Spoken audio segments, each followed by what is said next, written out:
हो हात काढा ना, हात काढा.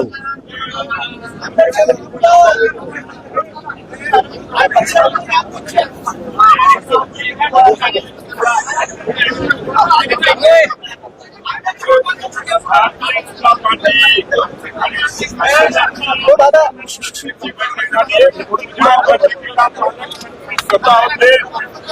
बापू भुमरे होते, संजनाताई जाधव होत्या, बोरनारे साहेब होते आणि भारतीय जनता पार्टीतर्फे अनुराधाताई चव्हाण आणि प्रशांत बम अशी आमची सगळ्यांची बैठक झाली. त्या बैठकीमध्ये निर्णय झाला 2.5 वर्ष भाजपचा अध्यक्ष आणि शिवसेनेचा उपाध्यक्ष आणि त्याच पद्धतीने पुढच्या 2.5 वर्षात शिवसेनेचा अध्यक्ष आणि भाजपचा उपाध्यक्ष असं त्या बैठकीत ठरलं. सगळं टाईप केलं, सगळं झालं. त्यानंतर अचानक काय घडलं मला माहित नाही. 3 दिवसापुढे असं माहिती पडलं की त्यांनी जे अपक्ष किंवा आमचे पुरस्कृत उमेदवार होते त्यांना फोन करून सांगत होते की आम्ही वेगळं सरकार बनवणार आहोत, तुम्ही आमच्याबरोबर या. अपक्ष उमेदवारांना पण त्याच पद्धतीने आमदार सतीश चव्हाण यांनी पहिल्या दिवशी जाहीर केलं होतं की आमचा पाठिंबा हा भारतीय जनता पार्टीला असणार आहे आणि आम्ही त्या बैठकीत पण सांगितलं होतं की आमच्या कोट्यामध्ये एनसीपी असणार आहे आणि राष्ट्रवादी काँग्रेस आमच्या बरोबर आहे असं जाहीर केलं होतं. असं असताना सुद्धा त्यांनाही फोन करत होते की आम्हाला भाजप बरोबर जायचं नाही. हे ज्यावेळेस कळालं त्यावेळेस मी माननीय पालकमंत्र्यांना विचारलं तर ते म्हणे मला काही माहित नाही असा त्यांनी आम्हाला उत्तर दिलं. ज्यावेळेस आमच्या लक्षात आलं की ते आमच्या पुरस्कृत उमेदवाराला आमच्या पक्ष मग आम्ही आमची गणितं जोडायला सुरुवात केली आणि आमच्याकडे 23+2 आमचे पुरस्कृत होते. त्यानंतर एका उमेदवाराने आमच्याकडे प्रवेश केला होता, एकाने आम्हाला पाठिंब्याचं पत्र दिलं होतं. असा सगळा हा 27 मताचं आमचं गणित होतं. त्यात एनसीपीचे 4 मोजले तर 31 होत होते आणि 1 आम्हाला कमी होत्या. आम्ही त्या पद्धतीने मॅनेजमेंट केली. ज्यावेळेस त्यांच्या लक्षात आलं की अरे आपण एवढं उबाटा सगळा घेतल्यावरही गणित जमत नाहीये आणि त्यांचं बॅड लक उबाट्याचे लोक त्यांनी घेऊन गेले होते, त्यातले काही लोक पळून गेले.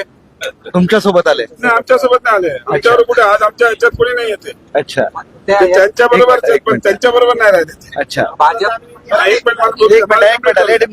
आणि त्याच्यामुळे त्यांनी आज ह्या निवडणुकीवर बहिष्कार टाकला. मतदानाला आले नाही, यायला पाहिजे होतं. आम्ही त्यांना उपाध्यक्षपद जे कबूल केलं होतं ते आम्ही नक्कीच त्यांना दिलं असतं. आम्ही सकाळपर्यंत त्यांची वाट बघितली, ते काय आले नाही. त्यांचा कोणाचा फोन नाही, त्यांचा कोणाचा संपर्क नाही, कारण की त्यांना सकाळपर्यंत अशी आशा होती की आपलं गणित जमलेलं आहे आणि त्या गणितात ते ओव्हर कॉन्फिडन्स मध्ये राहिले. 2 आमदारांना त्यांच्या नातेवाईकांना अध्यक्ष करायचं होतं म्हणून त्यांनी माननीय उपमुख्यमंत्र्यांना मिसगाईड केलं की आपला आकडा 37चा आहे, आपला आकडा 35चा आहे. पण तो आकडा, तो मॅजिक फिगर त्यांना गेन करता आला नाही. पण जनतेने विश्वास टाकून आम्हाला तो मॅजिक फिगर दिला म्हणून आज 32 लोक आज आमच्या बरोबर इकडे हाऊसमध्ये होते आणि 32 लोकांनी आम्हाला आज इकडे मतदान केलेलं आहे, आमच्या बाजूने हात उचललेला आहे. एकच आहे की राज्याचे मुख्यमंत्री देवेंद्र फडणवीस यांच्यावर जनतेचा विश्वास आहे, सदस्यांचा विश्वास आहे आणि त्यांनी म्हणूनच भारतीय जनता पार्टीचा आज अध्यक्ष तुम्ही केसाने गळा कापला असा त्यांचा आरोप आहे. माझं म्हणणं त्यांनी सिद्ध करावं. माझ्याकडे तर सगळे एव्हिडन्स मी तुम्हाला सांगतोय. गोव्याला कोण घेऊन गेलं, गोव्याला कोणाचे लोक होते, गोव्याला जे घेऊन गेले उभाटायला त्यांच्याबरोबर सेनेचं कोण होतं, त्यांची नावं देतो, बोर्डिंग पास देतो.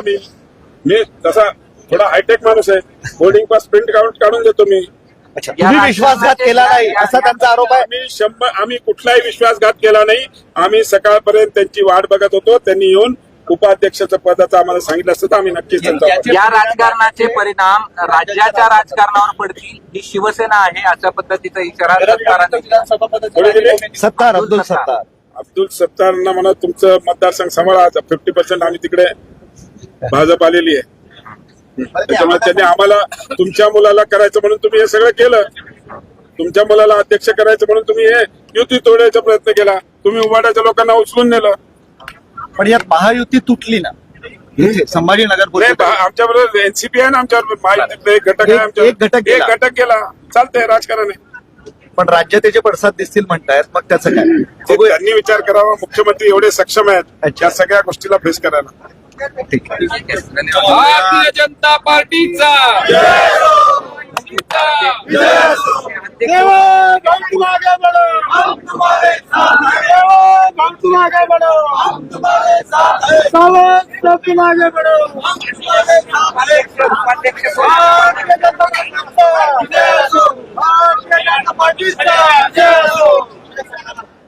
भारतीय जनता पार्टीचा आजच्या नवरदेवांना बोलू सुरू काय तुम्ही आज निवडून आलात, बिनविरोध निवडून आलात, काय सांग?